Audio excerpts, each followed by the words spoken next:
Good morning po mga lodi natin dyan na lagi nakaantabay sa ating YouTube channel Dugong Pinoy. Tara mga idol, panoorin natin ang breaking news dito sa Philippine Star. No? Lalaking nag-viral online dahil sa pangbabasa sa isang rider sa San Juan. Kung maalala nyo mga idol, itong si Lister aka Boy Dila na nang aasar pa, instead humingi po siya ng paumanhin at sorry ginagawa niya pagulustugan sa social media. So, sumuko po siya ngayon mga idol dito sa isang mayor sa San Juan. Let's go mga idol, panood.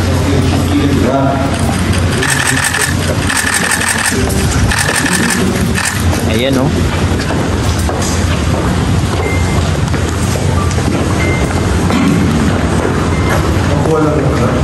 July 2, kahapon to.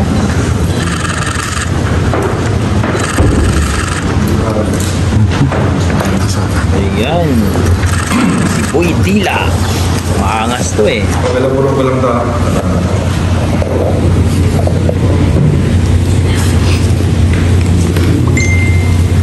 Mga bait-bait ng mukha ah.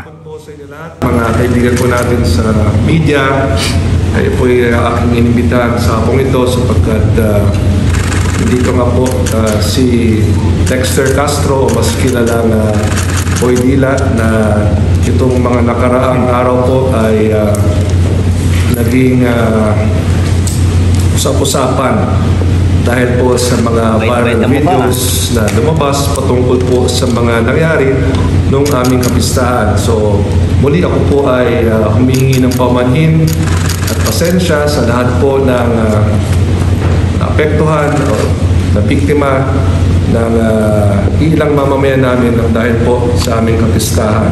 At isa nga po sa talagang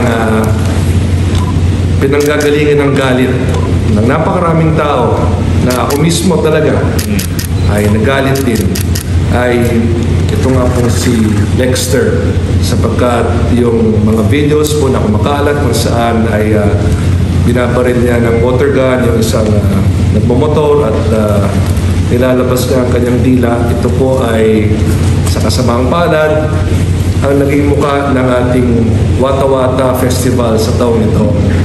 At base nga sa aking pahayag kahapon, talagang gusto ko siyang makausap.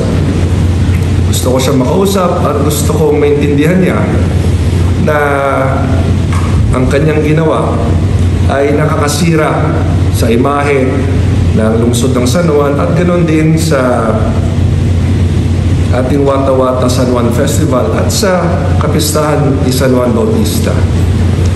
Talagang sinikap kong makausap siya.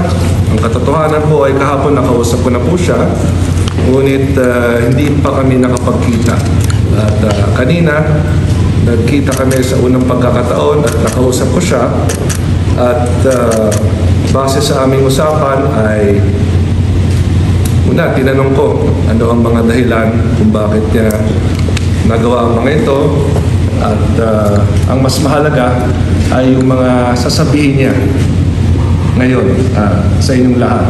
So muli, ako po ay humingi ng paumanhin sa lahat po ng naapektuhan, sa lahat po ng saktan, whether physically or emotionally, sa aming kapistahan dahil po sa mga maling asal na ginawa ng ibang mga mamamayan natin noong panahon ng kapistahan. So nandito ngayon si Dexter. Bago ko po siya iniharap sa inyo ngayon, nakapag-usap naman po kami at lahat naman po ito ay kanyang sinang-ayunan at kasama niya ang kanyang lola ngayon, nandito rin po.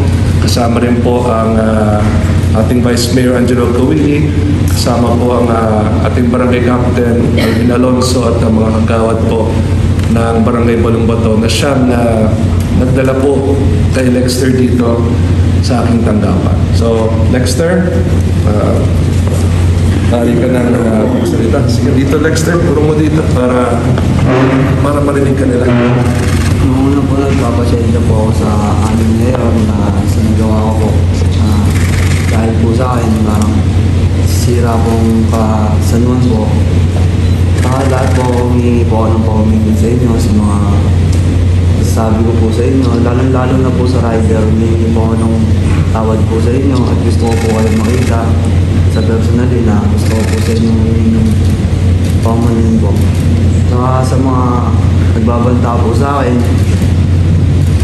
hindi ko na rin po maiisip yung ano po, stress na rin po ako na kung ano-ano na lang din po lumalabas sa pagbabanta sa akin na lalo na po sa mga pamilya na humingi lang po akong tawad sa mga nagawa ko, sa mga tingin sa akin ng tao. Hindi naman po ako masamang tao, mabait naman po ako. Alam po ng mga ano po. Kumusta ang mental health mo? Kumusta yung mental stress na nakalay sa mga ginagawa sa inyo ng mga tao sa social media? Kumusta ka? Actually po, medyo stress na rin po. Hindi ko na rin po alam kung saan po ako lulugar. Sa mga pinagsasabi po nila sa akin, wala po, hindi ko rin po talaga alam. Ayun! Humihingi po ng sorry, paumanhin itong si Lester Castro. Oo, nako, ikiiboy dila sa kanyang mga nagawa daw na kasalanan, especially sa rider. Dali-daling mag-sorry, no? Nung marami nang nagalit at nagbanta sa kanya. Pero, actually mga idol, maano pa natin maintindihan pa natin kung nanghingi sana siya ng sorry, pasensya. Pero nangyari mga idol, nag-live pa at dinidilaan pa ang rider. Sinabi siya na hindi nga pumayag ang driver, no? Ang rider na magbasain siya kasi may meeting pa daw. Paano kung may mga documents yun? Pero binasa pa rin niya at sinabi, dinidilaan pa dahil pista daw.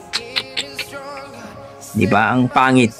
So sana yan, yung paghingi ng sorry niya, mabawasan ang galit ng tao. Ang problema, kung matanggap ba ng tao yun. So kayo mga idol, ano masasabi nyo kay Lester Castro, aka Boy Dila, sa kanyang paghingi ng opinion? I-komento mo na sa baba mga idol para ating pag-usapan. Maraming salamat mga idol.